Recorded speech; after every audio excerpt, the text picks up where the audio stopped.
Jupiter in astrology. Welcome back, everyone. I hope that you are feeling really well. I wanted to come on here early in 2021 and make a really fun, comprehensive astrology video for you. I know that things are a little bit crazy in the world, and I thought what a great time to introduce some new concepts and traditional concepts about the planet of Jupiter in astrology, what it means in your birth chart, and what it means in each sign. So if you haven't seen this series yet, I have been making a series of videos for about the last 2 years about every planet and body in astrology through the signs and talking about it. I have a whole playlist called Through the Signs, and all of this series is in that playlist, so I'll link that below. And also, if you are new, be sure to hit the subscribe button if you enjoy this video, if it resonates, and do share it with someone else who you would like to see their Jupiter sign. And the way to figure out what sign your Jupiter is placed in is to calculate your birth chart. There are many free online resources where you can find that out, and it's quite simple. But yes, without further ado, I will go ahead and also drop the Patreon page for this YouTube channel. Without the support of the patrons, none of these videos would be possible. And if you would like to get bonus content and support this channel and see some other really cool, exciting pieces, be sure to check that out as well. I will link it below. Anyway, everyone, what a wonderful time to be talking about Jupiter. So as I am filming this, Jupiter has just come out of its debilitated sign of Capricorn, which it was in from the end of 2019 until the end of 2020. So basically the entire calendar year of 2020, we had a debilitated Jupiter. That's really interesting to think about, isn't it? Given the course of the year and how many of us experienced the year of 2020. Now, though, as we are in later January, mid-January, or whenever you're watching this, it could be anywhere depending on what time of the year or what year you're watching this in. But right now, Jupiter's in Aquarius, and I thought this was a really good time. In fact, today, Mercury and Jupiter are conjunct at 5 degrees of Aquarius, so I thought it was the perfect day to really communicate and think about Jupiter. So yes, let's talk about Jupiter as a planet, and then we'll get into the sign-by-sign portion of the video. So Jupiter as a planet is not very debated. It's not a very contentious subject. Traditionally, the collective opinions and ideas of this planet are quite similar. So it's like the planet of good luck, the planet of benevolence, the planet of philosophy, higher learning, academics, creativity, motivation, politics as well, jovial behavior patterns, humor, things that are very positive feeling, typically, not always. Jupiter is like the expansion theme, okay? And also it is, so I'm talking a little bit about the traditional, and we'll go into some of the more minute aspects of it here in a second, but typically, how we look at Jupiter astrologically is an intensifier, an expander. So whatever planet or sign or house, natal or transiting that it is in the vicinity of, will have a type of expansion or a type of focus put onto it, a magnifying glass put over it in a way, making it bigger, making it more focused. So this makes Jupiter actually quite variable, because depending on where it's transiting or depending on what it's doing, it can like really intensify good or bad situations. It can be pretty chaotic, actually, as we saw with 2020. When we had Jupiter, Saturn, and Pluto conjunct in Capricorn, debilitated Jupiter conjunct the very hierarchical, power-mongering energy of Saturn and Pluto in Capricorn. It really intensified that feeling of, control and limitations and structure to maybe a level that many humans have not seen in a very long time. And that is the nature of Jupiter, but it can do equally as much to expand positive aspects as well. Jupiter also tends to be seen as a mitigating influence as well. So perhaps having Jupiter in Capricorn, this is very debatable, and I could see either way. Maybe having Jupiter with Saturn and Pluto might have actually mitigated some of the intensity that that transit could have otherwise brought as well. Though there's also an argument that it further, debilitated or further intensified the difficulty. Though I actually think it could have been a little bit of a mitigating essence, actually, if I look back historically. to how Saturn-Pluto conjunctions have been in history. They have actually tended to be a little bit more violent. So yes, perhaps it was mitigating in a way, but then also in another way, more heavy, yet mitigating, heavily mitigating, something like that. But yes, it expands, it intensifies, it mitigates, and it also brings a feeling of, what do I want to say? Something sticking out. So Jupiter kind of sticks out. It does not blend in. It does not camouflage. It does not chameleon itself. It is very personalized, very individual energy. It is very much like bright. It's like the energy of the color orange. All right. Jupiter obviously rules the sign of Sagittarius, which is the strangest creature represented in the astrology system. It's the only mythological creature. It's the centaur. Okay, all of the other animals represented in the zodiac are normal, everyday things that are like earth dwellers, and maybe centaurs are. We certainly don't know of them if they exist now. They are mythological. So there's a mythological nature to Jupiter as well, something almost out of a story, something legendary, something very unhuman also about Jupiter. Jupiter was previously the ruler of Pisces, okay? It was the traditional ruler of Pisces before Neptune was discovered. So Pisces being the ethereal, otherworldly, sort of alien, super spiritual energy. So Jupiter has an essence of that as well, an essence of otherworldly, sort of also religious and dogmatic energy too that Pisces brings with it as well.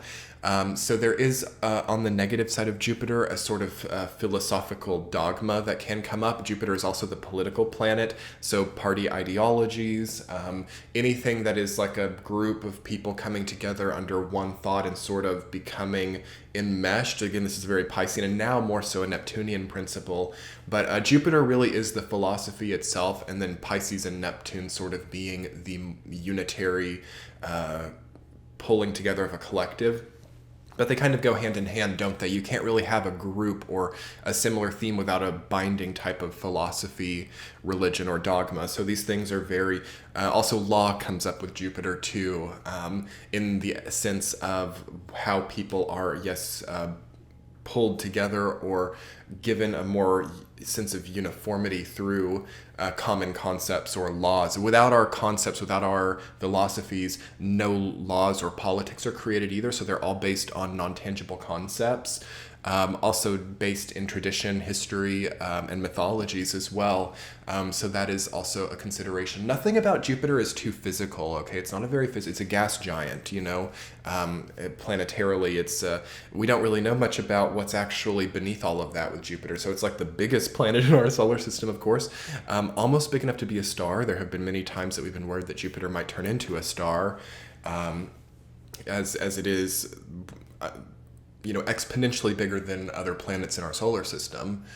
And it's in a weird place. This is kind of the energy of Jupiter because it's right in the middle of the solar system, and its placement is strange for its size, and it stands out. Okay, it really stands out, and it has the huge storm as well on the planet, which we don't see in the same way on other planets. So there's something that's like very individual about Jupiter, and it's also very protective. It protects, its gravitational field has protected Earth from, asteroids in the asteroid belt and the other planets as well. So it is big enough to not be damaged by those things in the same way, and its gravitational pull is huge. So that's the other thing about Jupiterian energy, is it has a pull. So whenever you're like honing your Jupiter or thinking of like Jupiter in your chart, this is also going to be the area where you really have a pull, or where you really have a sense of power or a sense of, gravity about you also. With that then comes ability to also have like errors or mess up or have a bit of a slip up, and, with that sense of gravity.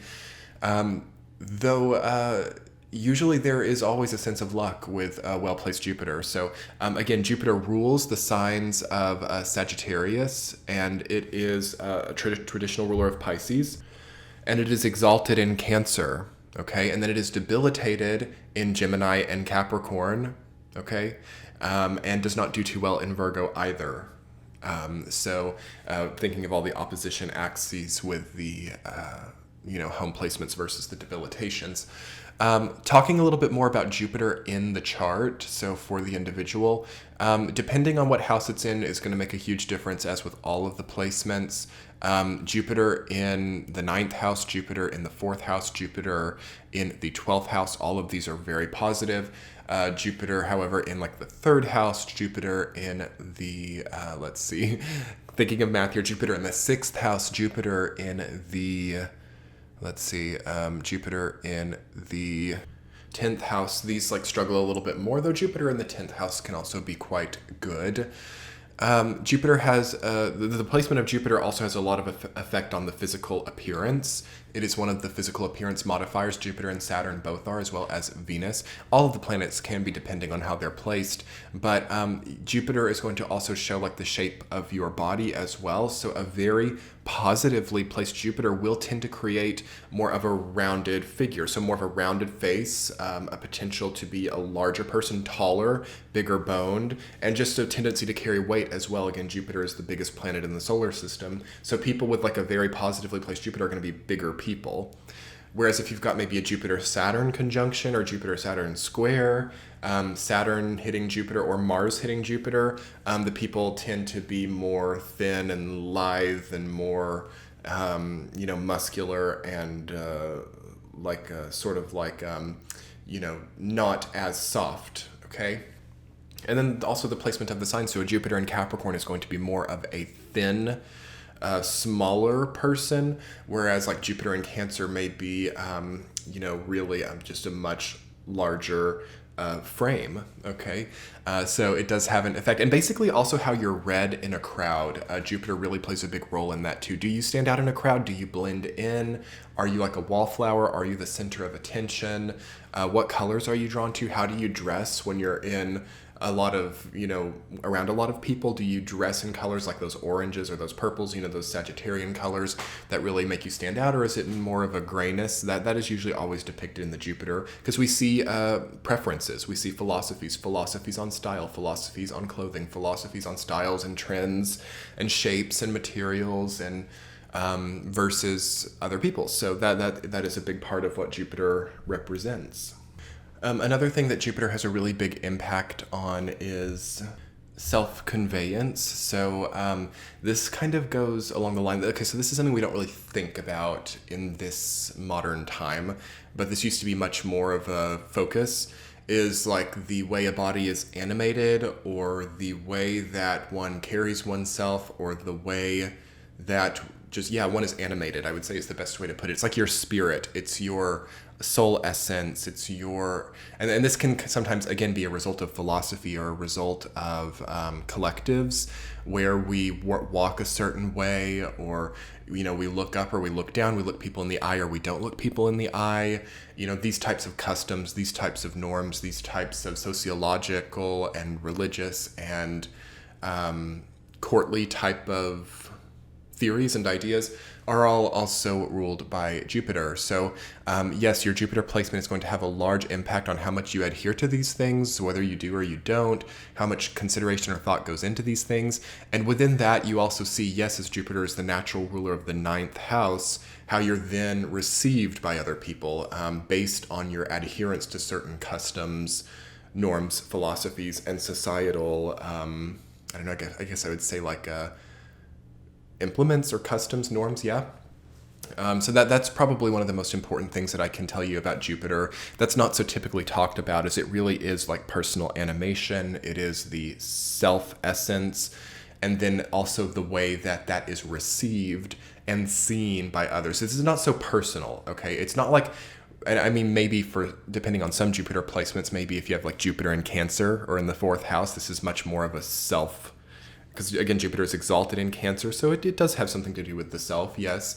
But again, it's like the face that we put on when we go out of the house, when we're walking in public, when we're engaging with public, okay? And people with a very well-placed Jupiter, there's not going to be a huge difference between the way that they are in their home and then how they are with the public. And that's why people with well-placed Jupiters tend to have very positive reputations and tend to be received very well, is because there's an authenticity and a natural demeanor that is not forced, but also it resonates well with people outside of themselves. So typically people with well-placed Jupiters will just naturally, authentically display societal values, okay? Therefore, they are well accepted or well averse in society typically, because having a well-placed Jupiter means like good societal karma. Usually, it doesn't necessarily mean like riches or wealth or prosperity or, like a type of like upper class life, though that is typically also indicated with well-placed Jupiters. Like usually money is not a problem, and everything in life materially comes together to facilitate a type of ease and simplicity. And there is no such thing really as ease or simplicity if one is out of favor with societal norms. That is just is. So, though that is changing, I would say that is something that is collectively changing, where people can potentially have just a more individual time and craft and create an individual type of experience where they're not so reliant, with like the new internet age, with wealth being able to be made like remotely and through the internet. Yes, it is more possible for people not to rely on society, though that would also be a societal evolution, wouldn't it? That would be an aspect of society, that individuality is possible. So to be in that with a well-placed Jupiter would mean that society has created that to a degree as well, and that is also a construct of society. So yeah, people with Jupiter don't have to worry about these things so much, about like, what is society? Who am I? It's just all natural. Contrarily, people with a Jupiter debilitated or that struggles in a configuration of malefics or in a difficult house, and we'll talk about what constitutes that soon.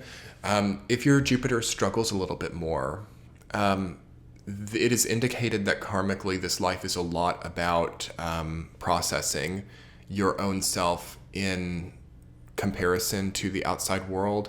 Again, this part of the zodiac wheel, 9th, 10th, 11th house, deals with the individual in the collective as it relates to the collective. This isn't just some kind of like trendy, oh yeah, let's all think about society. That's just what this part of astrology deals with.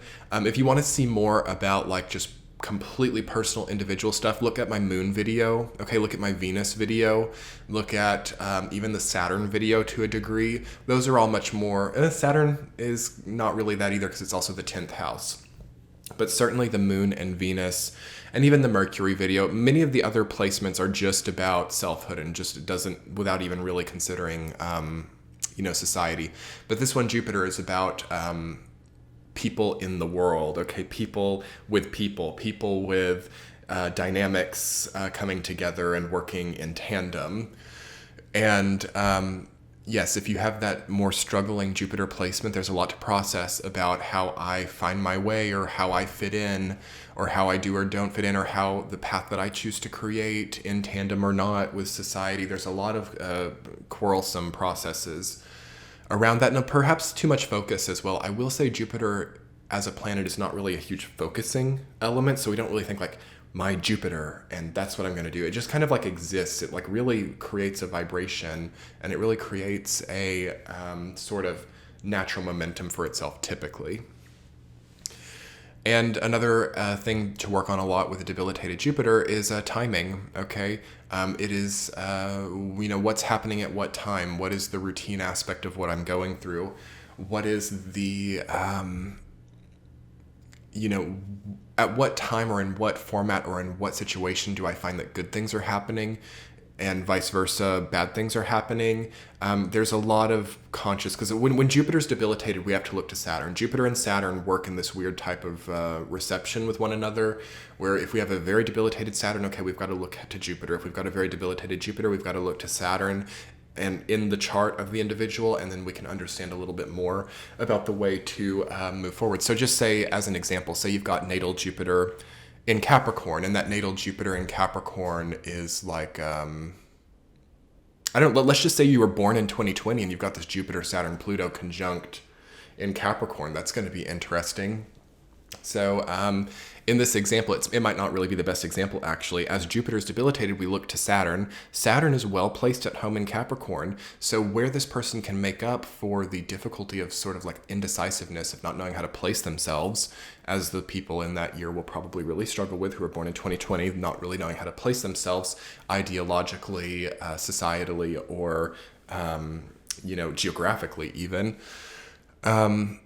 What we would look for would be that incredibly placed Saturn in Capricorn and seeing, okay, what's actually going to be a very huge source of ease for this person is in building. So the people with this generational placement are going to be incredible builders. They're going to be incredible architects. They're going to be incredible also like governors, I would say. Things like that. They're going to be incredible, but very strict and very discerning and very regulatory and ethically concerned things come up. So with that debilitated Jupiter, there's going to be a difficulty in comprehending the value of something, difficulty in comprehending the cost or the true cost of a certain set of issues. So we look to Saturn, and what we see is maybe a totally like a traditional scope on the building of like economy, or the building of monetary experiences, very traditional Saturn in Capricorn, and also maybe some type of new regulatory patterns that create more power through the Pluto conjunction as well. And that would be how we would hopefully see the offsetting of that debilitated Jupiter, would be through some kind of reintroduction of something traditional to offset the confusion created. So that's kind of a long tangent, just an example, and a little bit of another tangent into the 2020 triple conjunction. But another example, just to kind of offset this a little bit more. Say you've got a debilitated Jupiter in Gemini, okay? And with that debilitated Jupiter in Gemini, you've also, let's say, got Saturn in Libra. Say you've got that exalted Saturn in Libra with Jupiter in Gemini. So with Jupiter in Gemini, we'll talk all about that in the sign by sign. But basically, you would look to that Saturn in Libra. You'd get a lot more strategic with things. You'd start really, slowing things down and getting real about how the decisions that you've made have impacted you, and understand the power of your decision-making process, instead of being short-term with things. We would really look to that Saturn, basically, to help heal up the struggles of that Jupiter. The last thing that I'm going to talk about before we get into the sign by sign is just how to use your Jupiter, how to wield that incredible, lucky benevolence, regardless of what sign it's in. So the only way to work through Jupiter is to actually not overthink things and not get too realistic. This is interesting. And take this with a grain of salt, because this depends on the situation, and this depends on also the other transits. This is not an always mentality or philosophy. But the second that you get really rigid with, chain of events, with outcomes, with formulas, with this plus this equals that, with routines, you are exiting Jupiter to a degree. And of course, philosophies and formulas, those have a degree of Jupiter to them. But there's a part of Jupiter that just deals with walking through, just risking. It's kind of a gambling energy. It's like a just getting in there, just walking it off, like, so I'll give you another kind of analogy. So you're running a long marathon. Let's say you're running a marathon, or you're running a distance. You trip and fall. So the Saturn mentality would be to call the medic and have an examination done of your ankle that's hurting before you get up. The Jupiter mentality would be walk it off and just get back into it, assuming that there's some amount of ambiguity into your condition. So having an ambiguous condition, or having a time in life where you have like this crossroads, is where we usually choose between a Jupiter and Saturn method. Are we going to kind of risk and gamble into this and sort of ride the plumes, or are we going to be very methodical, really try to be guided or seek out some type of mentorship or guiding hand to completely structure the way forward? Jupiter is about risk, and it's about gamble, and it's about taking advantage of natural talents. And sometimes it isn't scrupulous. Sometimes it makes errors, and sometimes there's a, there's a recklessness and a, just bombarding type of boisterous and histrionic flair with Jupiter also, you know. So I would say that there's a time and a place to really access Jupiter, but I will also say that, things that Jupiter rules over, quick gains and, really rising high quickly, fire gaining ground through the air around it. You'll never really be in Jupiter territory if you do the safe, assured, and status quo traditional thing. Okay, you're in Saturn territory when you're there, and that is also necessary most of the time, actually. But if you're kind of thinking, okay, I want to really hone in on my Jupiter, I want to have more luck in my life, that never comes in a constructed, planned way. You can't really strategize around luck. You can't really strategize around unexpected gains. You can only strategize around traditional, tried and true methods of gaining a type of middle of the way or even smaller gain over time. That's the only way that you can get that type of gain. So, if there's no sense of risk, if there's no sense of gamble, if there's no sense of, throwing the dice, you're not really using your Jupiter at all.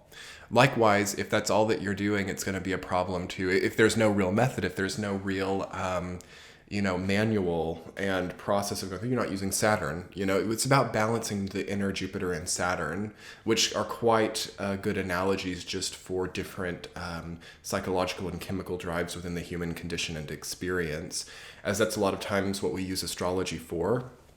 These planets over many millennia of astrological study have been tied through observance to certain human traits, as we are stardust as well as a human body, and all life has come from the explosion of stars. So I should make a whole video on that, but that's quite a nice brief little summary of the validity of astrology. How could the transiting bodies not have an effect? And of course, as we are stardust, they're going to have an effect. And certainly the translation of that effect is not always going to be correct, as we are still human. But that tends to be the case with most sciences, with most forms of math, discovery, science, philosophy.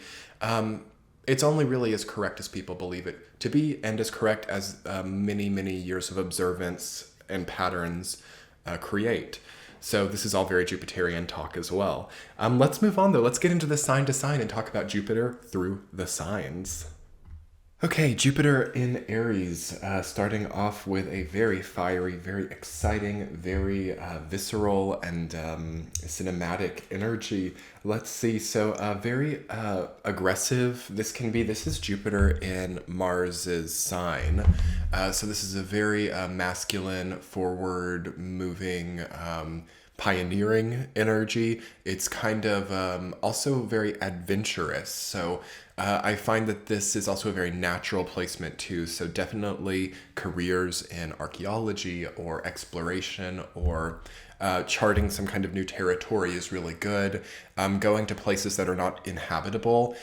So I definitely see people with Jupiter in Aries wanting to climb mountains, hike, scaling Mount Everest, things like that tend to come up for them. Things that have a thrilling component, things that are only done by some people. It's a very fringe type of energy where you might have certain goals or certain, especially physical or athletic prowess that leads you to really scale to new heights. Something really has to be physical with this placement. So this particular placement of Jupiter needs physical channeling. All the fire Jupiters do, but especially Jupiter in Aries. Jupiter in Leo is a little bit more fixated and less bleeding off if we are thinking of the fire energy. Jupiter in Sag is much more mental and philosophical, whereas Jupiter in Aries is very embodied. So there really has to be, I think, hardcore exercise, training, especially in the outdoors. So we're not just talking like on the treadmill and in the, air-conditioned gym, though they tend to do that as well. This really needs to be in the elements and, in different terrains, in different territories, in different climates, and experiencing the most extreme of different climates. Something about that So experiences of deserts or glaciers or extremely high altitudes or extremely deep dives. There's something very pioneering about this. And it's also the same with Jupiter and Scorpio. Both the Mars-Jupiter signs need to kind of be those who explore the uninhabited or the unseen. So this is the energy of discovery. All the Jupiter fire signs deal with sparking discovery or finding a new intelligence as well, making new discoveries about history. So good for an archaeologist, so good for anybody who has any type of career that revolves around discovering the new. Personally and in love, this is kind of hard for commitment. I see that they get bored very easily, and they tend to like to have many relationships. So very common to see, polyamory or just a non-committal type of philosophy on love. Not for everyone. This depends also on where Mars and Venus are placed. It's very fertile. It's very reproduction oriented, and at the same time, it is not really about long commitments, but that can of course depend. But typically it's quite lucky in love. It has a very natural attractiveness about it. So being very attractive to other people and very funny, very humorous, and having an attractive personality in general. It's a good placement for Jupiter. Okay, moving on to Jupiter in Taurus. This is another really fabulous placement for Jupiter. Having Jupiter placed in a Venus or a Mars sign is quite wonderful because it naturally acclimates to the human experience. So Jupiter in Taurus is very different than Jupiter in Aries, though. This is more so about really lucky reception. So Taurus, as a fixed earth sign, rules the prosperity and abundance that we passively or receptively pull in. It's not so much about what we try to achieve, whereas Jupiter in Aries was trying to get to this goal or striving to reach this next frontier. Jupiter in Taurus is about laziness. I'm kidding. It's not really lazy, but it doesn't really try to do anything. And this energy does best when it's not trying. So doing things passively, doing things for the fun of it, doing things for no real reason really does bring them good results. So as a Jupiter in Taurus, you'd probably see that every time that you try too hard or every time that you really strive or really push yourself, it does not work out well because this energy, your luck, your prosperity, your ease in life comes from sitting still and, doing what you enjoy. And yes, you can still have labors of love. You can still really strive in a kind of background way, but it has to be simple. There has to be a simplicity and a receptiveness and a femininity to what is embarked on. This is also potentially a very indulgent placement. So really enjoying food, really enjoying luxuries of life, really enjoying the earthly plane, the worldly experiences. Very possible, unless this is very harshly aspected by Saturn. I'm talking like super harshly aspected. Even with a slight harsh aspect, this tends to be a very wealthy placement. So money will tend to come easily. Resources will tend to come easily.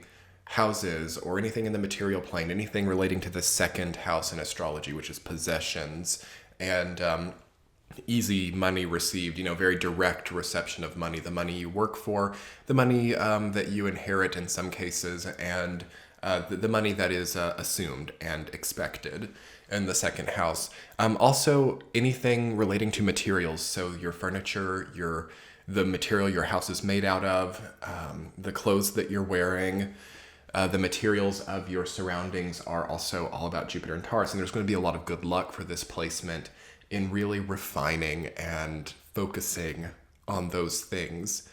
It's all the Jupiter placements in water or earth signs creates a type of philosophical passivity in luck. So it's kind of like just by wearing that nice material or just by having properly fitting clothes or eating food that is truly nutritious, it's like those actions can somehow give you a promotion, or somehow you find yourself having a promotion, or somehow find yourself making more money after a time of doing something seemingly unrelated, like, wearing properly fitting clothes that are comfortable but stylish at the same time. Also, the placement of objects comes up. Things like feng shui, anything dealing with the way that material objects are placed. Also, flowers or any type of growth or plants are important. So Jupiter in Taurus would want to have house plants or flowers on a surface in every room that would really help their energy to thrive naturally. Because any strong earth placement like this one doesn't do well with being cut off or like being in the house with no greenery around. It's very disempowering for anybody with a strong earth placement, and this is a very strong earth placement. Career is pretty much a wash, actually. I mean, they can pretty much do whatever they want. There's flexibility with that. The only thing is they really need to try not to try too hard. They need to keep it easy, because if they feel stressed or like they're having to make too much effort, it really negates the benevolence of Jupiter and Taurus. And as for love, again, very lucky for love. This is a good placement for love. It's Jupiter in Venus's sign, which is a very strong benevolent combination. So the right people coming in, relationships giving the needed lessons for the soul karma, and the relationships offering something really substantive, even if they don't last. So learning really good lessons through relationships, learning so much about yourself and about how to receive in life in a good, healthy way through relationships. Okay, moving on. Jupiter in Gemini. Okay, so this is the first debilitation of Jupiter. We have Jupiter placed into Mercury's sign. Why is that debilitated? So Jupiter is debilitated in Mercury's sign, and Mercury is debilitated in Jupiter's sign. These two planets do not like each other. Mercury is the second smallest planet in the solar system, second to Pluto, and it moves so quickly around the sun that it just does not resonate well. Jupiter's the biggest planet, so it's putting all that big, vast energy into Mercury, which just cannot comprehend it, and vice versa. It's putting the very tiny energy of Mercury into Jupiter, which just gets kind of lost. So as you guys know, debilitations are not always bad. Debilitations can be helpful. They can be prudent and shaping of lessons that make you very formidable. And then also, really positive placements can sometimes be problematic during times of difficulty or when things aren't easy. But Jupiter in Gemini, it's too quick and shifty. It's a bit unfocused. It's quite contrarian. And it struggles, I would say, to see the forest for the trees. There's something quite myopic about this placement. Though it is very well coordinated, tech savvy, and enterprising, but it tends to think small with it. So it gets like really ADD with things, so the focus really shifts into a lot of different places. They are kind of like very eccentric in their knowledge though with that, so they can really have a lot of like diverse knowledge and know a little bit about a lot of things. Kind of like the opposition Jupiter and Sagittarius. There's an eccentric knowledge with Jupiter in Gemini. There's a large, lots of experience that brings many new ideas. The difference is, though, that Jupiter in Gemini does not really use this ability in the same way as Jupiter and Sag. So Jupiter and Sag channels this up into the broader societal stuff, whereas Jupiter and Gemini keeps this quite mundane. So there's a lot of like shifting around in the daily life, and a lot of like different mindsets applied to very mundane things that are inconsequential. So all of this like lofty, eccentric mind mapping is kind of leaked out into things that aren't really, again, consequential, though they can really focus this in a new way. They can really focus and work on this placement to become more like Jupiter and Sag, where it's, focused up, especially if this is like well placed or has Venus near it or is placed in a positive house for Jupiter. This looks more like Jupiter and Sag in that case. Specifically about Jupiter and Gemini, though, is it's very funny. So there's a very great sense of humor. There is a camaraderie and a sense of common ground with everybody. They're very good at relating. They're very good at also having charisma and having quite a good reputation as well, depending on other placements. But they tend to have people don't ever consider that Jupiter and Gemini is like antagonistic or like a big problem, because they tend to be so wrapped up in mundane, trivial things that they never really find themselves in truly problematic, dangerous, or worrisome scenarios. And even if they are there, it's not really seen or observed. So there's a kind of, with every debilitation in astrology, there's also, a leg up. And for this one, it's like they can really shift in and out of any, situation. Like they really don't get stuck easily. It can be difficult for them to communicate how they really feel, because Jupiter is about context and bringing context into a larger stream of like consciousness, I guess, and making it connective. So putting Jupiter into Gemini and also Virgo gives quite a profound difficulty on the communication of dynamics or the communication of difficulties. It doesn't connect sometimes. So what they're feeling in their gut, it's really hard to connect that up into the mind and out of the mouth. So they can get very frustrated in that way, where they don't feel like they're being understood, or they don't feel like as they've felt something, they then communicate it, and then the perception of who they communicate it to is this is probably the most important thing for Jupiter and Gemini to grow through, is learning how to really communicate their feelings, because that is a challenge for them.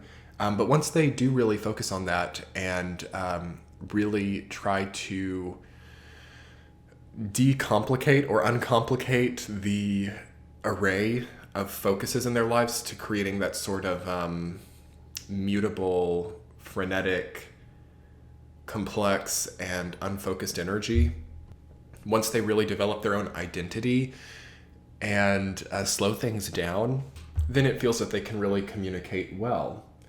What else do I want to talk about Gemini Jupiter? It is still a very lucky placement nonetheless, even though it's debilitated and has weird situations relating to luck. I see that typically this placement somehow at the end of the day has had good luck, or somehow at the end of the day comes through with like little to no repercussions for problems. Now you can hear that and watch out for using that, because it doesn't mean that you just need to like go crazy and do like bad things or something, knowing that there might be little consequences, because that might really create some weird consequences. But I'm just saying my observance of this placement is that the complex webs and knots that they get tied up in philosophically and communicatively, while they affect them in the long term, at the same time, there's a complete detachment from consequence to some degree. And that's not going to be every single Jupiter in Gemini. But, and it will depend obviously on the Saturn placement, but I feel like maybe it's more so about the, how the Jupiter in Gemini then thinks about situations that have transpired, and can they really remember things well? Can they really remember things accurately and factually? This should be a very good gift for them, being able to remember things factually and well, but will they really implement that? That will decide how well or not this placement plays out for them. Okay, moving on, Jupiter in Cancer. So this is the first exalted placement of Jupiter. Jupiter in Cancer, of course, is a very, very lucky, very benevolent, exalted lunar placement for Jupiter. So it combines the energy of the moon and Jupiter, which is kind of like the energy of pregnancy, the energy of gestalt. It's also the inner, hopefully when most women are pregnant, they are quite well taken care of. They have like all the food that they need. They have other people to do things for them. Their families tend to like come together and, really support or help out. And basically the pregnant woman can hopefully have a restful, pregnancy. Of course, that's not everybody, but that's sort of archetypally what pregnancy is meant to be. Basically, these people have that their entire lives to some degree with Jupiter in Cancer. It is like the energy of having a lot of help, a lot of other moving parts that come together to create easiness, to create sort of an archetype of servitude around you also. You got to watch out for that. That can kind of come back, especially if Saturn is like in the 8th house or the 12th house, or placed in a, Saturn, you would hope that Saturn would be in a strong placement with this, because this can get like weird too. I know that Jupiter in Cancer is exalted. I've seen it really create some chaos in people's life nonetheless, especially if the Saturn is not well placed. So if you have like Saturn in Capricorn or Saturn in Libra, or even Saturn in Taurus with Jupiter in Cancer, that's really powerful and really earthly, worldly, and great. Though a more dark and watery Saturn alongside of this, like a Saturn in Scorpio or a Saturn in Cancer especially, or even a Saturn, in Pisces for sure, could make very difficult contractual obligations in life. So very unspoken rules, unspoken formalities, not really knowing who you owe for what, like people doing kindness for you and expecting something in return, indebting yourself to people without realizing it. That can happen to this placement. Though it also has good luck. And again, as long as Saturn is not like in a crazy place with this, it makes healing quite easily. It makes things just naturally come together. It's also a sign of a good mother as well. So whether this person is a good mother or a good parent, it denotes the person themselves having typically had a very positive mother role in their own lives. So benefiting or learning a really good lesson from the mother. This gives, depending on the moon placement and Saturn placement, of course, a very good maternal role. So even if the relationship with the mother is not good, there tend to be like other figures throughout the life that come through and serve that role in an unspoken way. So inherited families can be really good. Friend groups that are like families. There's a very flexible philosophical idea of family with Jupiter in Cancer, which I think is probably the most important thing. Like you might have like a family of thousands of people throughout your life, because it's very easy to come into contact with soul tribe. That's another big positivity. Yeah, this placement has a lot of craziness and chaos to it, like the deeper parts of the ocean that Cancer represents. It has a lot of chaos. It has a lot of storms. It has a lot of problems. But at the same time, it really acclimates you to philosophically heal and also to encounter soul family. Like there's not a big separation from like-minded people with this placement. Also, ideas are naturally fertile, so it's very easy to get good business ideas, very easy to be in the right, philosophy. So being born into a group of people and having the, again, societal quota that is beneficial within that group of people, being naturally prestiged, being naturally well in society is usually also seen with this placement, because the Cancer energy is very traditional and it's very maternal and it's very receptive. So there's just a natural ease with this and a natural nobility and a natural tendency to have many people help for nothing. So there's a lot of help available. If you're a Jupiter in Cancer and you feel like you're having to do everything on your own, you feel like there's no one around to help you do anything, I would say that you're not really using this energy at all. Do see what you can do about having family help you, or having friends help you, or having more ease in your life. It should be very easy to figure out. Okay, moving on to Jupiter in Leo. Let's talk about Jupiter in Leo. That's pretty wild. So Jupiter in Leo, very positive. Jupiter loves all the fire signs. This one can be pretty crazy with the ego, but at the same time, it's very good at navigating hierarchy. It's very good at creating and innovating something that is needed by many people.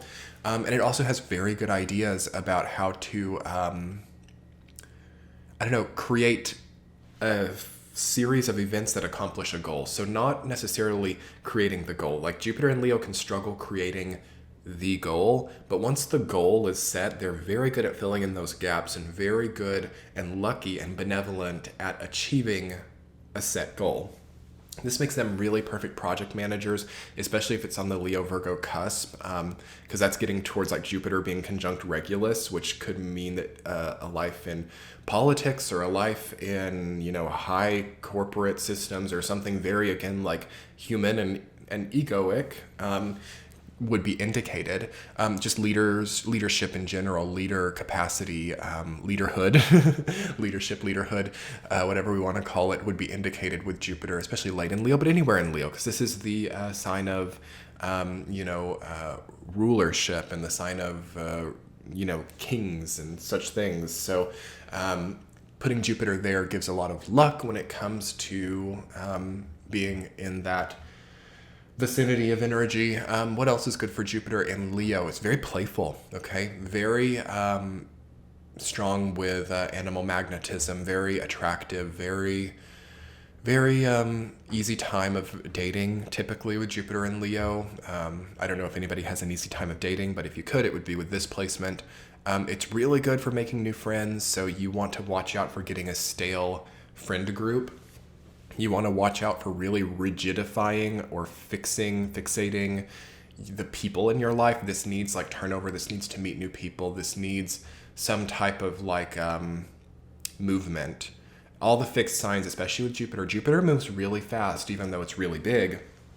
So fixed energy is not great for it, as it is not at home in any of the fixed signs. It is at home in the mutable signs and exalted in one of the cardinal signs. So fixed energy, this is the more difficult fire sign to have it in compared to Aries or Sag, because of the fixed signs' tendency to want to still things down and slow them down and control them. Jupiter is not about being controlled or slowed down. So the key for Jupiter and Leo is you got to watch out for controlling things and slowing down. You got to be quick with that Leo energy. You got to have those quick moves, those quick progressions, those quick judgment calls, and that quick. And as a leader, I feel that this placement struggles there a little bit. Even though it's prone to leadership, it's prone to, being at the front of things. That's the problem with it. Is it, again, none of the fixed signs are really at the front. They're more of like the people filling in the gaps and the people, really knowing how to get a certain place and then kind of advising that process. That might really be best for this placement as a type of advisory role or something that has them really filling in the gaps, though they want leadership. Again, the ego does not really care for those types of advisory roles. So here's the conflict with this placement, is that it can't decide what it wants really, because Jupiter and the fixed energy of Leo, while compatible, also clash a little bit. And again, it's so close to Regulus. So Regulus, the fixed star, especially if you have a late degree Jupiter in Leo, it really is just sending so much energy into this placement to where these people are like, maybe have like the energy of like 10 people inside of them, like the soul force or life force energy of like 10 people. I'm not saying that you have 10 people inside of you. I'm saying that your energy sources and your levels of energy are that of like multiple people. So yeah, it's very easy to burn out. It's very easy to have an autoimmune disease. It's very easy to overdo and overwork with that energy and to lose control of circadian rhythms, getting out of the natural rhythm of things, trying to construct things, trying to make things too perfect or too like, this is how a leader looks, this is how somebody who gets into politics does, like this is what they wear, this is how they come off, and I'm going to emulate that now. There's something about an emulation with this placement too, and struggling to find an individual voice where they will tend to like emulate what seems powerful, like through the TV. Like they've seen, okay, on TV, on Game of Thrones, this is what somebody looked like when they came into power. So that's, as I, start this like small endeavor, I'm going to, sort of like, be a Cersei Lannister in that moment. So watch out for that. That's Hollywood. Okay. There's a struggle with this placement for discerning what is like Hollywood, and because again, this is the stage. This is really a good placement for acting, actually. That would be much preferable to anything truly committal and like forever, and things that like put your reputation into one place forever, or put your demeanor or position fixed into one place forever. I think acting would be so good because you can play different roles and you can slip in and slip out of different ego assertions. Likewise, musical careers, acting careers. That really feels like the best territory for this placement.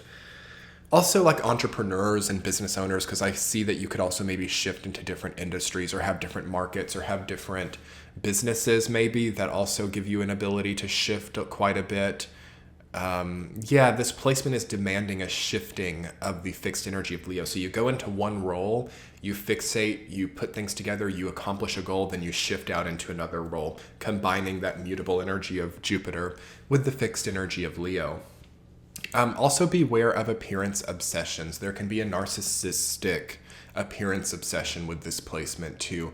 Again, it fixates on the presence. It fixates on who I am and how I'm coming off and how can I emulate power and things like that. Regulus really debilitates this in a way also because it's so concentrated. But yes, you can actually do it is the thing. You can actually get that power. You can actually be that actor. You can actually be that, billionaire CEO with this placement. So, Watch out for being too ambitious, though. I guess great things did not happen to Cersei in Game of Thrones, so watch out for that. Anyway, moving on. Okay, we have the lovely Jupiter in Virgo coming next. Nice placement, debilitated though. At least I consider it so, as Jupiter was the traditional ruler of Pisces and the oppositions are typically debilitated.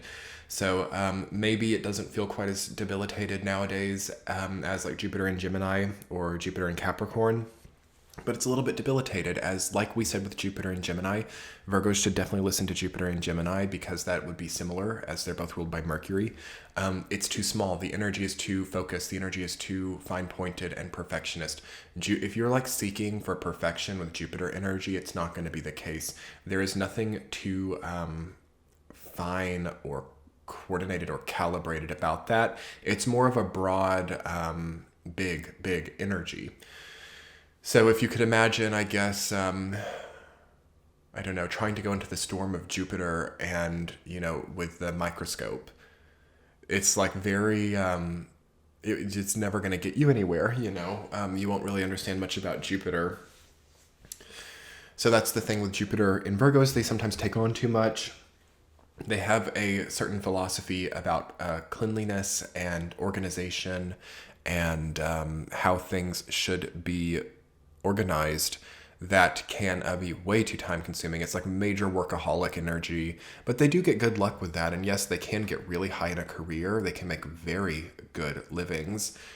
They are incredible at research or investigation or anything that is probing, but also they get caught up in things that are just not solvable. And there can be a bit of an obsessive intellectual situation with them where they just like can't turn their minds off. So yeah, very prone for insomnia, very prone for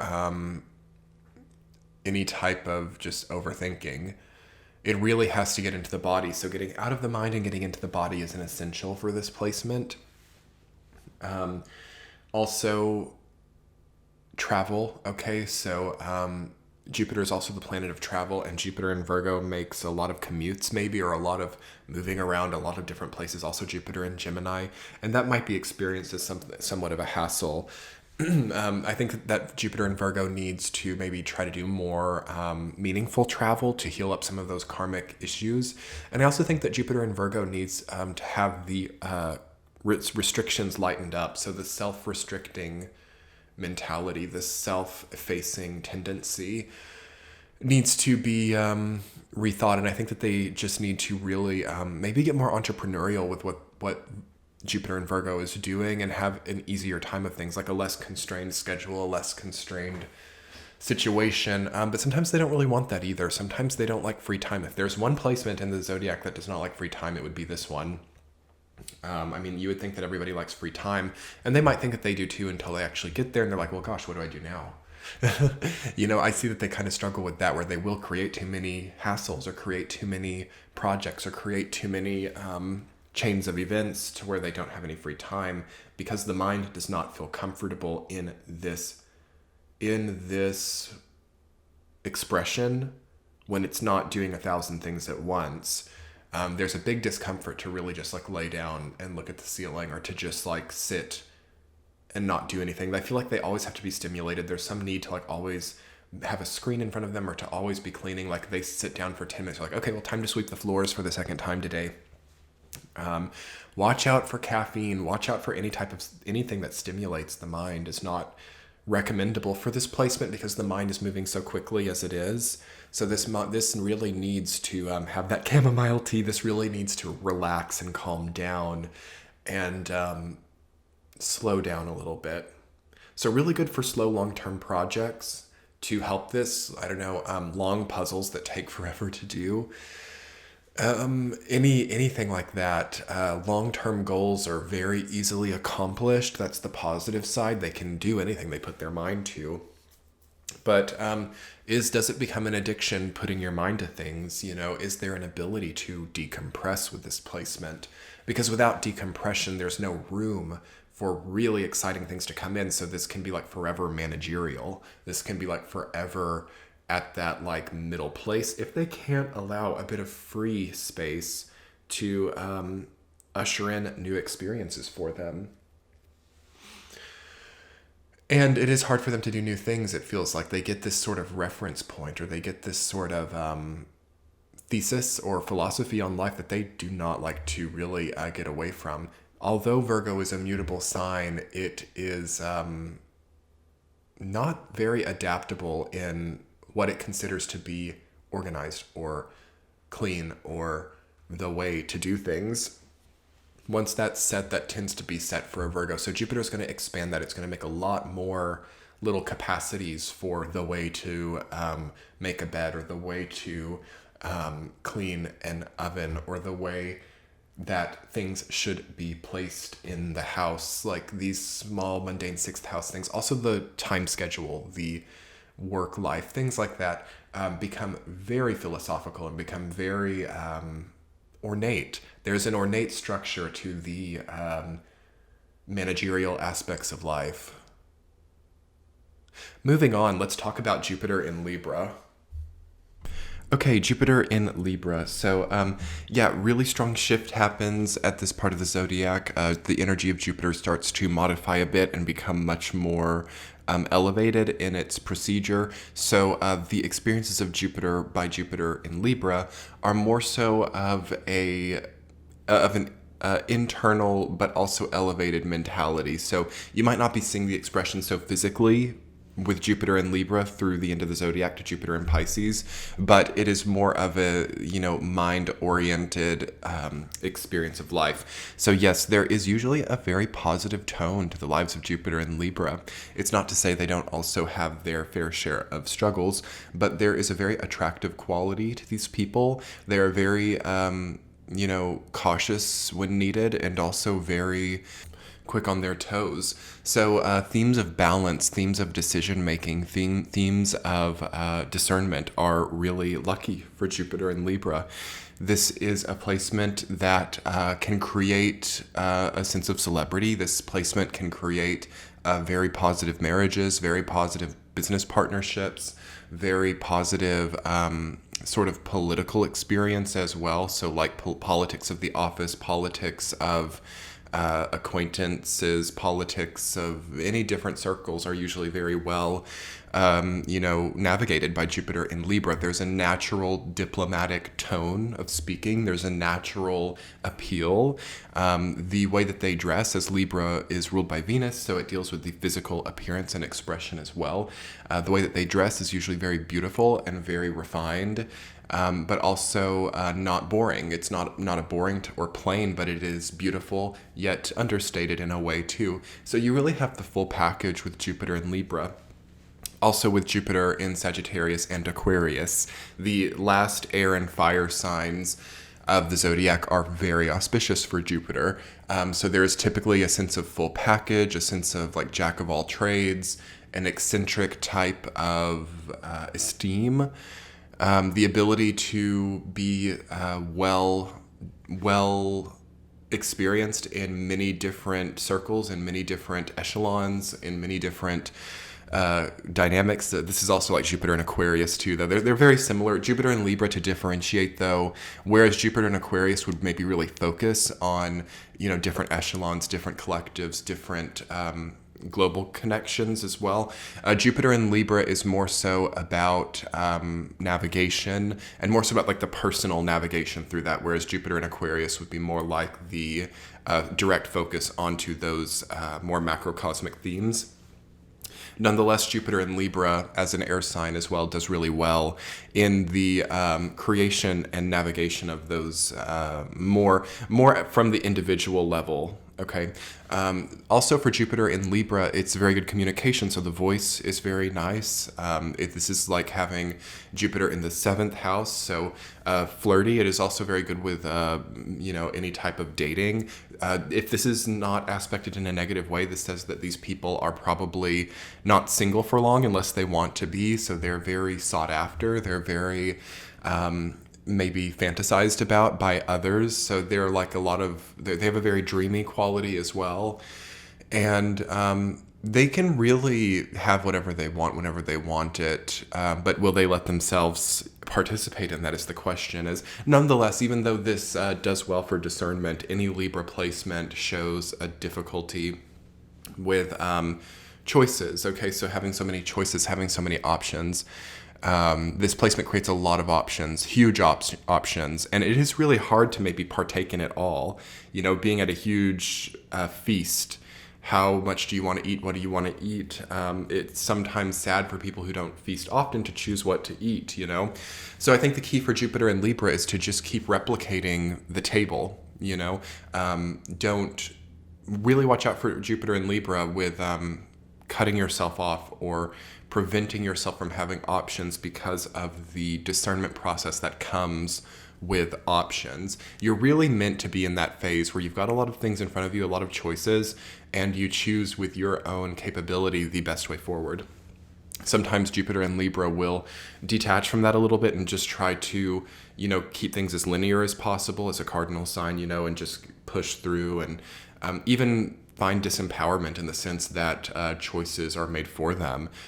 Or that they take a more passive role to choice making, which is the negative of this placement, is that there can, out of like a fear of being held responsible for choices, you can see like a passivity or a, you know, just rejection of that.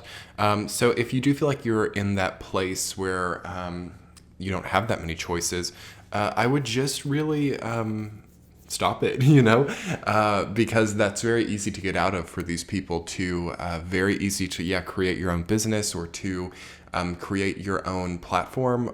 Doing very well on social media, for example, is very possible because of the attractiveness, because of the natural way of speaking or the natural way of hosting as well. This person is a very good host, very good entertainer, very good musical or acting capability as well.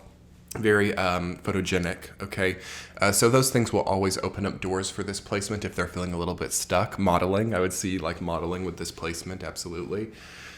And also art and design too, so graphic design or something that is kind of not too scientific. Okay, it's not too sciencey. I mean, it could be. I could see them maybe studying in academia or something, but it's not so sciencey. It's more, definitely more artistic. Okay, but yeah, overall, just such a fun, noble, and just beautiful and eccentric, exciting placement. There are not many negatives to this one, unless of course you've got, you know, a placement that offsets it in a strange way. Let's move on. Jupiter in Scorpio.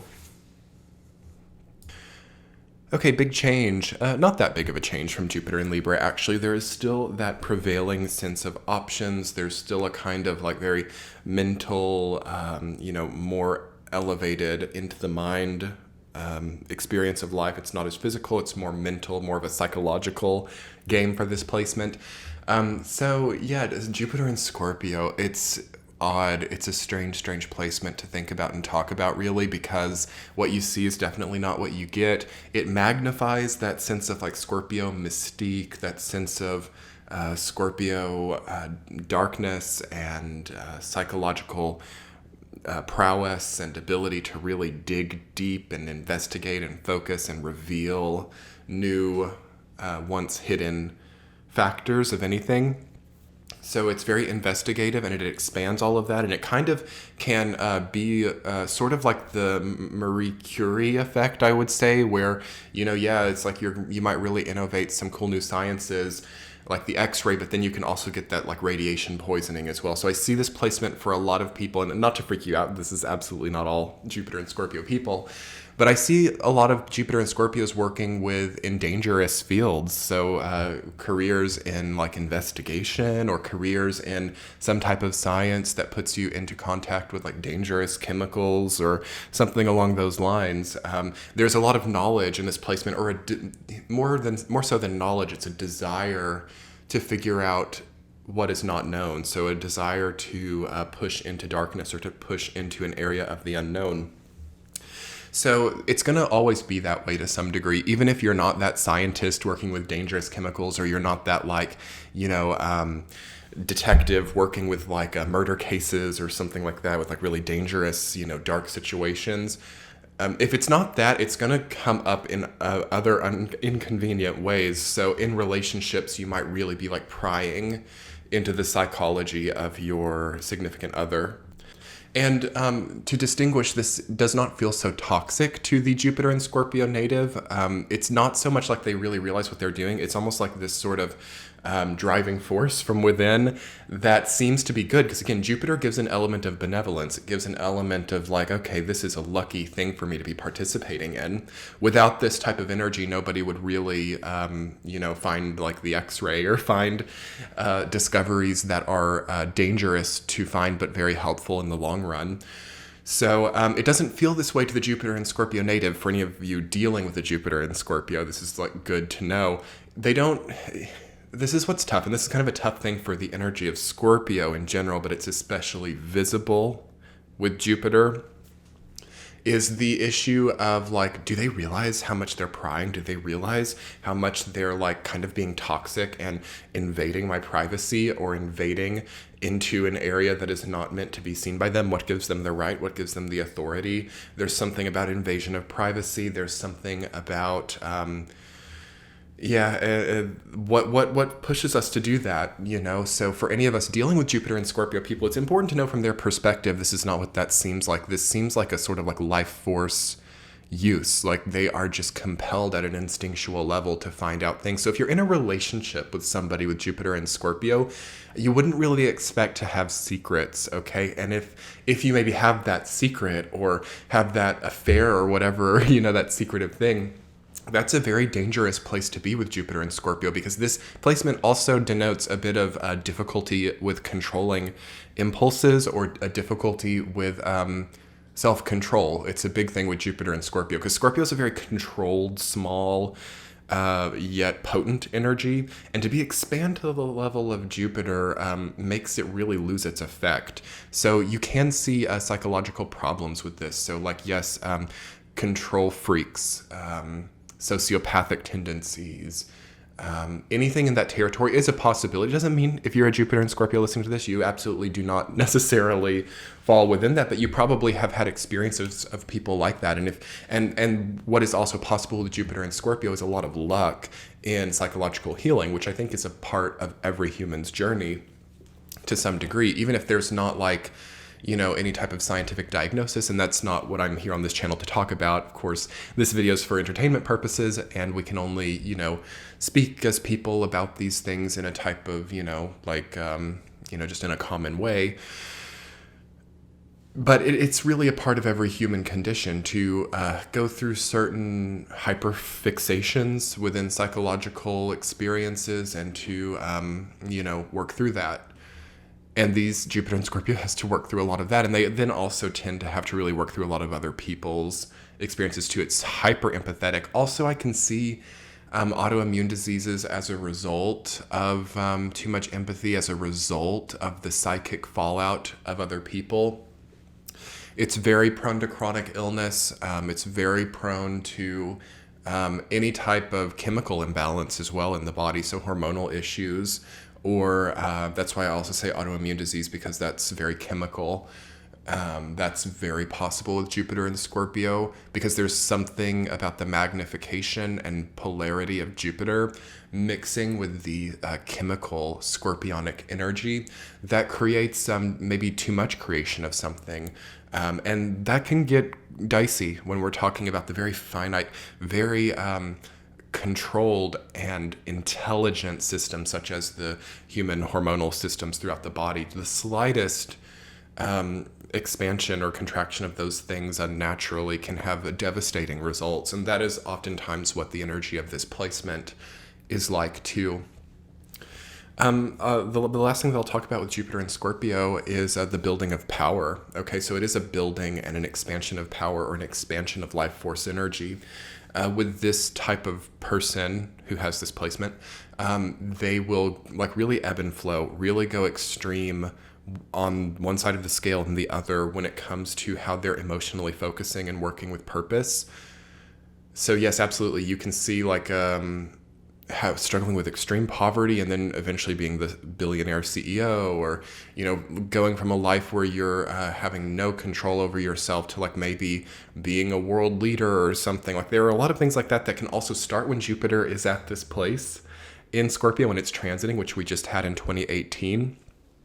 And it's pretty clumsy. It can be a bit tasteless as well. But you can actually look back to 2018, regardless of what your Jupiter sign is, and see a point zero, or maybe the lowest point, or the clicking point for a type of like very extreme shift in your life and experience. And then if you just have this placement natally, that's just kind of a general theme for your life. So very intense placement, very wonderful, extreme, but potent healing abilities also. The ability to heal other people, the ability to diagnose. Perfect for a doctor, perfect for a surgeon. If you have Jupiter in Scorpio, medical school, or even like a legal work, it kind of not quite as good as something that actually deals with like a physical type of healing, as maybe a psychologist, a doctor, or even investigation like we were talking about earlier.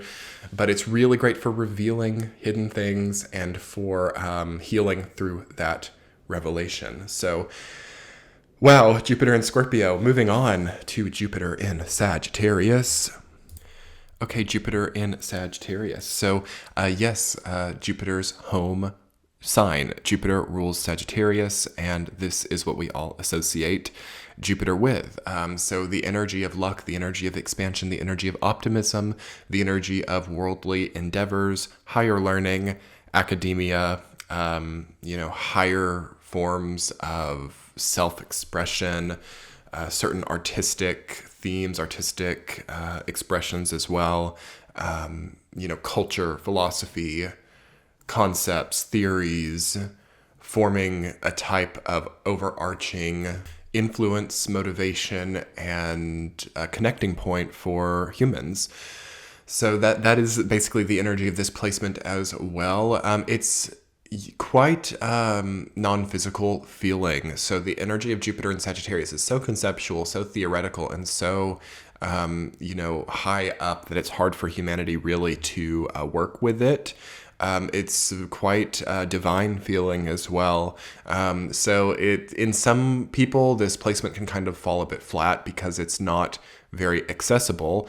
And I would encourage anybody who has this placement to try to not get too attached to traditional consciousness. So what do I mean by this? To not get too attached to 9 to 5 mentality, how things are always done, how the hard story, the 5 of Pentacles type of experience, the cold road, the way that one suffers in order to survive in life. All of those types of mentalities really negate this placement, because this placement is about the determining of new philosophies, the determining of new mantras, and good luck. Okay, so watch out for being over concerned or over cautious or over preparing for things or over doctoring things. There is something about this placement needing to just have free flow and a type of freedom within its expression and choice making that leads it to the best place. So yeah, you have to do some things on a whim. Some things might feel like a gamble with this placement too. So if you've got a really powerful Saturn in your chart as a Jupiter and Sagittarius person, this is quite conflicting, all right? Because there's going to be this sort of like, tug of war feeling that do I just, keep on keeping on and just hope and assume that good luck will happen even as, difficult things happen to me? Or do I start to be really responsible and really traditional and make my own luck? That's kind of the question with this placement. Okay, so there's a few things that I want to talk about. We'll go through pretty quickly here. First is diplomacy. So this is a great placement for world affairs, geopolitics, diplomacy, geography, any type of, world themes that are bridging the different people together. That's a big part of this placement. So yes, anything in like a world affairs is a great career idea. Also, anything in law, teaching as well, professorship, high learning, getting that PhD. Also, performances as well, performance arts in general, and stuff like that. Also, just having enough time in the day to not feel too constrained and constricted. The flow, the freedom to determine your own ideas is a big part of this placement too. So because of that, typically this is very lucky for money and for all those things that we have to put so much energy into, where all else we want to do is sleep and have a great meal. So this placement is not about that type of thing. It is not about sleeping and having great meals and stuff like that. I mean, it is, because they have the freedom of time to do that. It is about laziness sometimes with this placement. Actually, it can be a lazy placement, but that usually tends to give it more as well. What I mean, though, is that why this placement is traditionally in astrology associated with wealth, benevolence, good luck, and optimism is because of that, because it takes, things like having, a connection to money, a connection to freedom and stuff like that in order to even be able to work with this energy, all right? That can be a tender point of this energy, though, also, is it needs to find similar minds, okay? So that's why it is good for this placement to be, at the university or to be engaged in some type of collective experience of community, because it needs to be around like-minded people. It's very inauspicious to be around people who have this type of philosophy that they will always lack, or that they will always be taken from, or that they will always be endangered by others or by overarching forces. This is a very large threat to this placement, and it's a negating inclination. So, and I'm not really sure why I'm being drawn here in the channeling of this, but it feels like the most important thing for this placement is to not negate it. This placement can be anything. This placement can be all sorts of honorary, rewarding, lucky, benevolent experiences. Also travel, of course, right? All of that is indicated only if it's not negated. And it's very easy for it to be negated because most people can also be quite jealous of this energy as well and can want to stifle it. So this is feeling like perhaps more of an emotional placement than we give it credit for, as Jupiter used to be the ruler of Pisces before Neptune was discovered. So Pisces and Sag were co-ruled by Jupiter. And usually astrologers don't talk about this at all for this placement, but I think that there is more of an emotional tinge to it, in the sense that emotional experiences fuel and motivate it. So it's a very motivational, inspirational energy.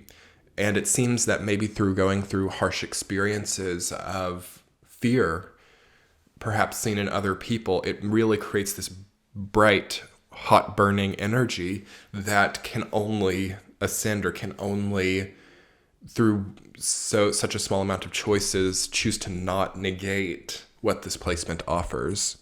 But to break it down and be a little bit more mundane, basically, you roll the dice and you get a good result with this placement. It really is like timing and rolling the right dice. And that's another thing about this energy too, is it's not controllable, okay? So also sometimes with a lucky hand of cards, you will still get that bad roll of dice, and that's that with this placement. Like, it can be huge losses, okay? Huge, monumental losses that inspire some type of philosophical change that makes the person in the long run much richer, or not. Maybe wealth and riches are not always required for this placement either. Again, this is philosophy. It's about religions and growth through the relationship that one shares with those aspects and archetypes in life. But yes, traditionally, this is one of the most lucky placements in astrology. Moving on, Jupiter in Capricorn. Okay, this placement is probably the most fresh for us right now, as we've just had Jupiter transit through Capricorn in the year 2020. What does it mean natally, though, if you have this placement in your chart? It doesn't mean that you have natally the energy of 2020, maybe only a little bit. Does it mean that? So Jupiter in Capricorn is the final debilitated placement that we'll talk about today. And what does it mean? It means that Jupiter is in the sign of Saturn. Jupiter and Saturn in astrology are juxtaposed. They are adversarial, sort of like enemies in the mythologies. So each of them have a debilitated essence in each other's sign. So Saturn, does not love to be in Sagittarius or Cancer, and Jupiter is, of course, debilitated in Pisces. So, yes, this is really constraining the effect of Jupiter. It's trying to make the biggest planet in the solar system smaller. It's something that, again, negates the natural energy of this planet, which is like luck, timing, and sort of like flying by the seat of its pants. So Jupiter in Capricorn tries to kind of refine and contract and, really control regiment and make routine the energy of Jupiter, which we see does not work too well. So what this looks like is sort of like the energy of tyranny, the energy of control, the energy of control, the energy of I would more so call it the energy of attempted control than I would call it actually control, but it can absolutely succeed. This can be a very successful placement. This doesn't mean that people do bad, but they have control issues to come over typically with this placement, or they have people around them, depending on where this is placed in the chart, of course. It denotes just a constant relationship with control, and they absolutely can overcome this. And just because this is a debilitated placement, like I always say with debilitated placements, they can be your best asset sometimes.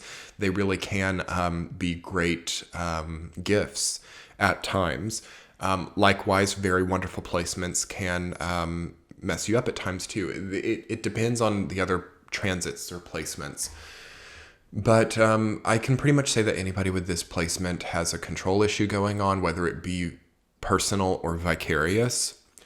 And also what comes up with this placement is a hyper material focus as well. So being a little bit too focused on the bank accounts, on the ownership of things, on property, on retirement. There is an issue with the older years of life as well when it comes to material. And some of them just do so great because they really spend their entire life creating maybe, all that diverse material wealth for themselves, though they can at times get to the end of life and really question how necessary that was. It's a kind of a be careful what you wish for type of energy as well, because you can actually really plan well with it. So there's nothing about this placement that's preventative in achieving goals. It's really great, say you want to, be like, what's something really lofty? Say you want to be a member of the UN or something. I feel like this placement can do that so easily, but it can also kind of get to those places, and then the philosophy of Jupiter kicks in and it ponders like, what have I done? There's a lot of that with this placement. The what have I done factor. It's not, instead of it maybe being like, gosh, I couldn't quite do it. I couldn't figure it out. That's not what it is with this placement. It's like the what have I done? So to offset that, to make this a lot more positive, I think what is necessary for this placement is the pursuit of love and the pursuit of enjoyment, okay? It can sometimes be like too formal, too careful, too cautious. It is an expansion of the cautious, material-oriented, and responsible energy of Capricorn, the reputation-focused energy of Capricorn. This is a very reputation-focused placement. So how there are those people in life who really work hard on their reputations, and they really work hard to be seen a certain way, and they have a really bad reputation because of it? That is like the energy of this placement too. So the best thing you can do is cultivate authenticity and kind of free yourself up a little bit, okay?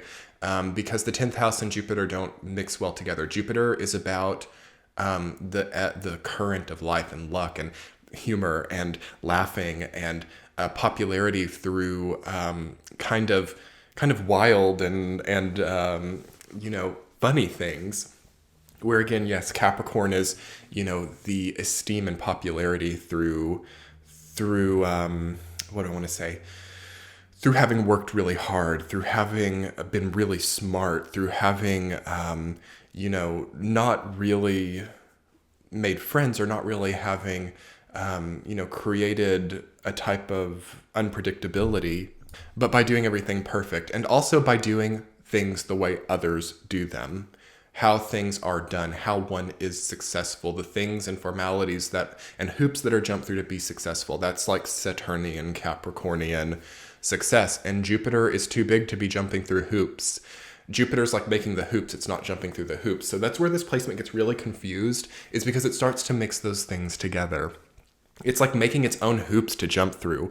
That is it. Like, oh my gosh, that's the best way to describe Jupiter in Capricorn. It's making its own hoops to jump through. Why would it do that? Why would you make your own hoops to jump through when you could just coast, It's because everybody else is jumping through hoops, right? So we start to get this like collective habit forming that is like, oh wow, hoop jumping. That's what people who do well do. They jump through hoops all the time.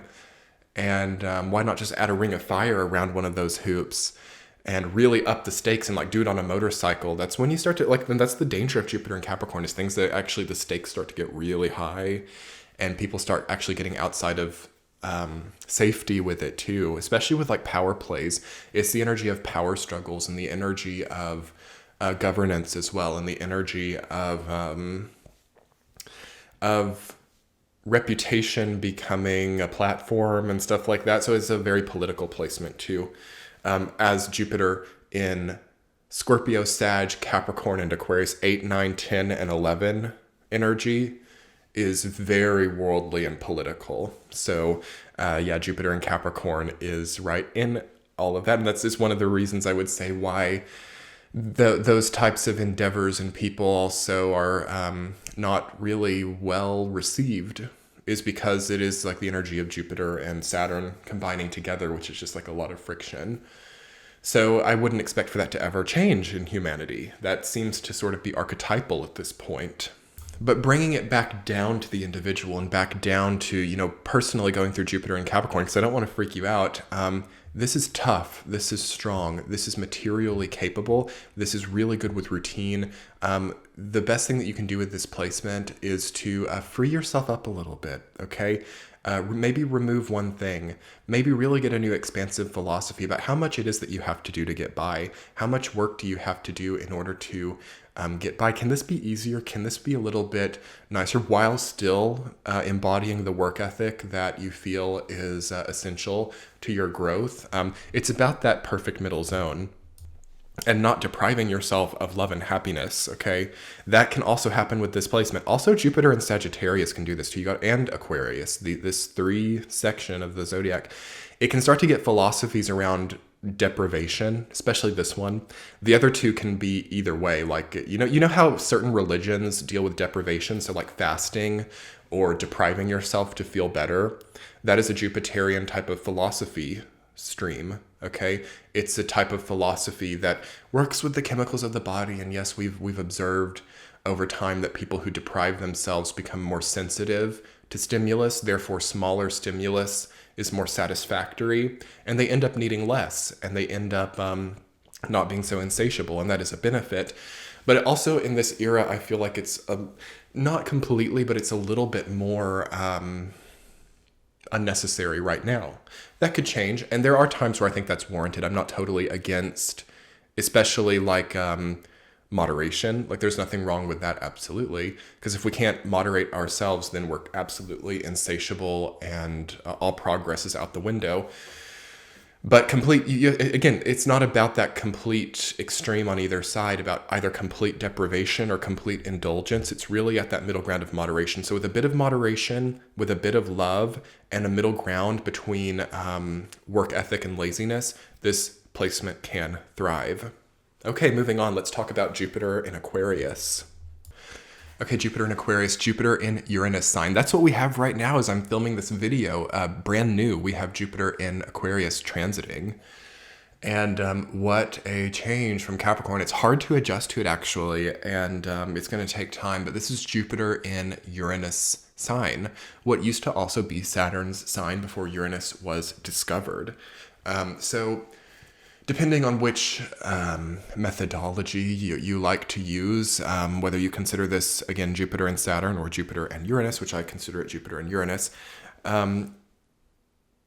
what you have with this placement is just extremely electric, powerful energy, and it's also very worldly. Again, like I said, 8, 9, 10, and 11, Scorpio, Sag, Capricorn, and Aquarius are the worldly, outside of the self signs.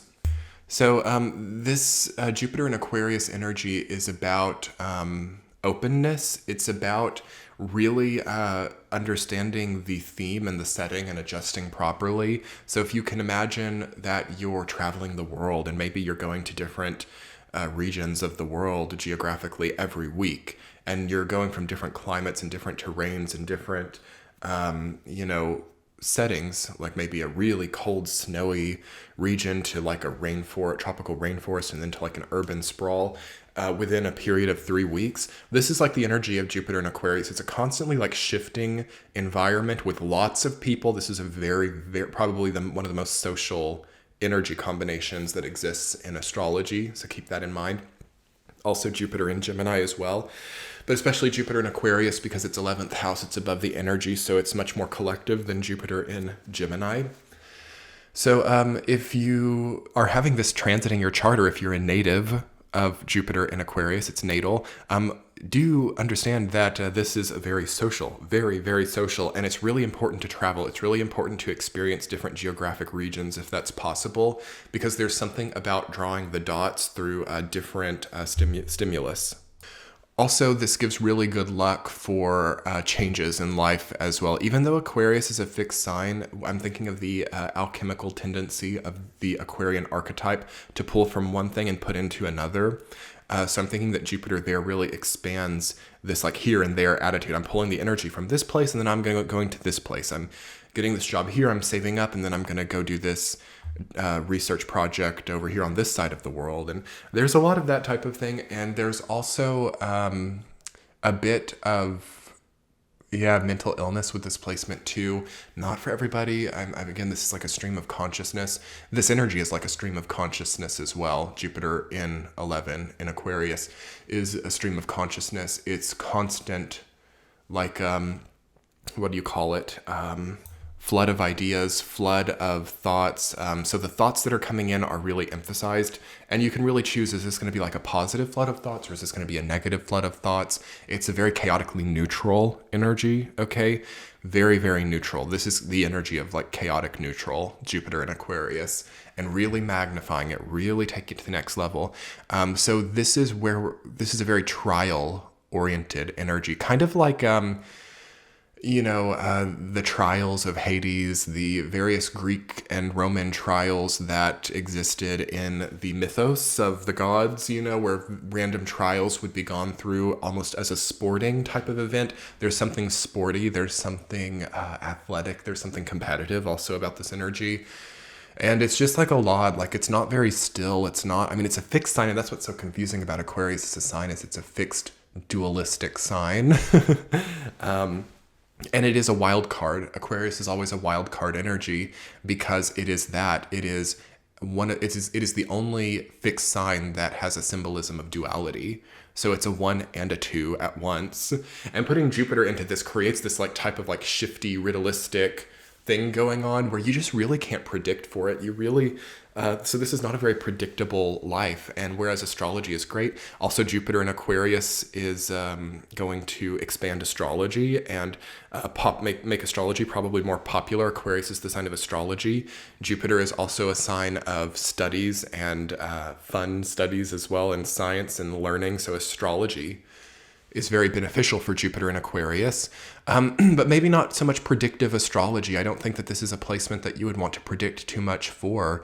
It is about going with the flow and then setting down roots temporarily in certain places and drawing together the energy of other places into those roots that are set temporarily, if you know what I mean. It's kind of like Sphinx energy. It's kind of like, again, a flood of options, a flood of ideas, and the choices that are made are significant and create a temporary rooting, but then that energy is sucked up out of those roots and redistributed into another type of visceral change of setting, into a new geography, into a new region, into a new weather or something. Again, this is a stream of consciousness, but it's quite exciting.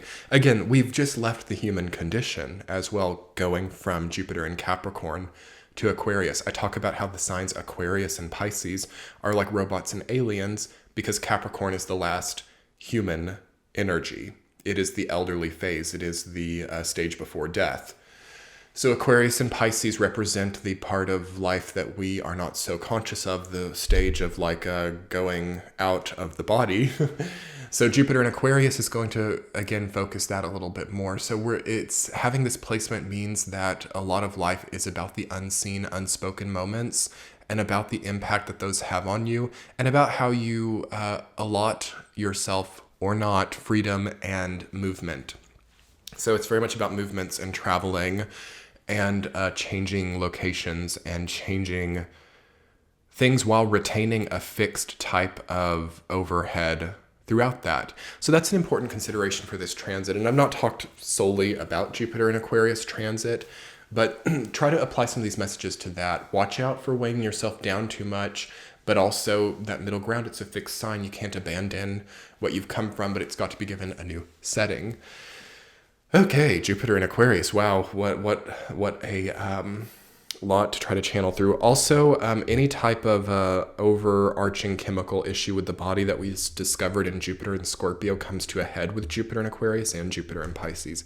So yeah, watch out for any type of like overbearing ideas, overdoing it, too much energy, mania, things like that can become problems with this placement, but also very easy to cure and very easy to have, new ideas for healing with it too. Very creative, very, very unconventional, very non-traditional as well. So, but benefiting through that. So moving on, let's talk about Jupiter in Pisces.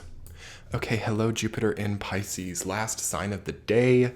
So fun to get to Pisces when filming a comprehensive video. Jupiter in Pisces, this is the traditional ruler of the sign of Pisces. Jupiter is before Neptune was discovered, and it's one of my favorite placements for Jupiter. Whenever I see people with this sign, there is such a great ability to thrive in any circumstance. What's really beautiful about a person with this placement is they really passionately care, but they don't really care at all. Okay, there's a dualistic type of thing where they really like care about people and they really treasure relationships and they really are like quite loyal and great, funny, humorous, and like aware psychics people. But at the same time, they don't really care about like material things as much. Like they really can flow well through life. You see this with like gypsy type of people sometimes, and also with, extremely intelligent, extremely intellectual, extremely psychically intelligent people as well, who can really discuss any topic and have a large, vast array of different types of intelligence, eccentric intelligence with this placement. It's like a more mature version of Jupiter in Sagittarius with a type of like otherworldly and more psychic flair. Though for that reason, like a Jupiter in Sag, I couldn't really say whether Jupiter in Sag or Jupiter in Pisces is more preferable. They're kind of like even. But since Jupiter still retains Sagittarius in this era, I suppose that we would consider it more of a traditional Jupiterian energy. But Jupiter in Pisces is very similar energy. Just again, more watery, more psychic, more emotional. Okay. Jupiter and Pisces, what else do I want to talk about it? It is, like I said, we've gone out of the human condition. So we are in the robots and aliens, particularly aliens section of Jupiter in this case. So what it means is that there's also a desire to expand on what is alien, forlorn, and foreign. Okay, so there's a want to, kind of like Jupiter in Scorpio, to really like kind of look into things that are not well known or things that are not super common knowledge. So they, again, have a very eccentric knowledge. So they know things that most people don't know. This can be like kind of like conspiracy theories as well, is popular with Jupiter and Pisces. Even if they know that it is just a conspiracy theory, they enjoy thinking about quite different approaches to other people. It's quite contrarian, I suppose you could say, Jupiter and Pisces. Not always, though. It can also be easily diverted or easily changed, but at the same time it goes with the flow so well that it's kind of just like, you know, a ride in whitewater rafting. You know, it's kind of like a whitewater rafting experience of energy, and they tend to ride very well. There's really no unexpected currents for them because they innately have like these like very wild currents that are so intense for them that life can't really surprise them. Basically, they're very good. So another placement that's really good for you know, psychological studies, or for people who maybe have to hear or see some of the more difficult aspects of life. They're very hard to frighten. They're very hard to overwhelm. Like nothing basically. It's like such an old, mature energy, Jupiter and Pisces, that it almost just cannot be surprised, or it cannot be overwhelmed by much of anything. It can be overwhelmed, to be clear. When I'm saying overwhelmed, they can be very easily overwhelmed, actually. But at the end of it all, they're not surprised that they are overwhelmed. There's something at a very calm level. So great for like an EMT responder or a 911 operator or something like that. Like people who have to do those types of things, perfect for Jupiter and Pisces. People who need to exercise a calm type of empathy, as that is probably the most poignant capability that is seeable by other people. There's a lot of unseen with Jupiter and Pisces. There's a lot of like things that they go through, or thoughts that they think, or people that they're around that people never know about. It's a very esoteric energy. It's a very, because Pisces is the most, is like the deepest energy and the most vast, like outer space. That Pisces to me is not just the ocean, it's like outer space, the unknown, the void, you know? So to put Jupiter's energy in that, it is actually something that makes Jupiter seem small. And that's why Jupiter does really good in the sign of Pisces, I suppose, is because it's not inhibited. It feels like it has the space it needs. It's like the void. So with that in mind, thinking of this for an individual, it's like this person would also maybe feel quite lonely. It could create loneliness because there's a sense of like things being very vast and being in that, but it's not loneliness in the way that like Saturn and Cancer or something would be lonely. It's not like that type of like human, I am never going to be loved type of loneliness. It's more of just aloofness. It's more of a type of a plain and more robotic aloofness that can be, and sometimes only really seen by other people or noted by other people. So it is a tendency for like reclusion or for isolation, but not in the way that like difficult Cancer placements are, where it's like a very visceral, personal, emotional, regretful experience of isolation and loneliness. It's like the person who chooses isolation and loneliness, or the person who you know, lives off the grid and just loves it so much, and they're not like sad about it really. They're very good at occupying themselves. They're very good at keeping themselves company. And relationships are complicated for Jupiter and Pisces because they are not well understood. There's only so small, depending on who they're with. There are certain people, it may be a Jupiter and Scorpio would be really good for Jupiter and Pisces because the Jupiter and Scorpio would really try to figure them out. But otherwise, Jupiter and Pisces is just not really seen in fullness because that's not really what they're about. And they really need to be pursuing some type of higher form of art, or some type of, they need to be working towards something bigger. I think that getting caught in mundane cycles, again, we're on the Pisces-Virgo axis, is a problem for this sign. They have to watch out for getting too daily with things, or getting too routine, actually. Because that's kind of like Jupiter and Sag. They need freedom, they need time, they need space to work with things. And then, yeah, if they're not working with that well, then they can fill their time and coast. But yeah, the most important thing for this placement of Jupiter is to afford themselves space and afford themselves an amount of freedom, and to then work on something like art or projects or astrology or something that they really enjoy, to feel that and create a type of energy that almost makes them like, what do I want to say, exempt or unbeholden to other constructs of society. They really are outside of a lot of societal constructs, as the 12th house energy would be with Jupiter. It really muddies all of that. So they're almost immune to societal features. And they might even have like mentalities or theories or ideas that are very out of time or very like irrelevant to the current theme. But yet they can also be experts of that too. Again, it's the dualistic idea of Pisces, but there can be a major disconnection from the realities of like society with this placement, or the realities of a home, or the realities of this and that. But it's not debilitated, it's not bad, it's not something that does them wrong, but it's just like, again, that sort of tepid aloofness of Jupiter and Pisces that really does define it. Anyway, everyone, what a wonderful, wonderful foray and journey into Jupiter in astrology. We've had a great time. We've talked for almost 2 hours. I can't believe how quickly this always goes. I have like so many other videos in a playlist called Through the Signs on my channel. I'm going to link that below in the description box. I've done the moon, I've done the ascendant, I've done Venus, Mars, Mercury, Saturn, and now Jupiter. So there's a whole playlist of other signs where I go through every sign, and I'll link that below. I hope you'll check it out. And also be sure to subscribe to this channel if you're new. We're getting so close to an awesome milestone, and it would make my day if you subscribe. This has been 2 hours of grueling interpretation and also editing and uploading and all that YouTube is. So if you enjoyed it, hit that subscribe button and thumbs up as well. The like button is very helpful. And what's even more helpful is a comment. So comment below. Tell me what your Jupiter sign is. Tell me what you thought of the interpretation, or if you have anything to add. I would love that. There are many, many other links in the description box. This channel is on Patreon as well. I'm just going to go through it all because we've been here for 2 hours. Why not? Patreon is a great way to support the channel and to support creators on YouTube, as it's not a very predictable type of endeavor.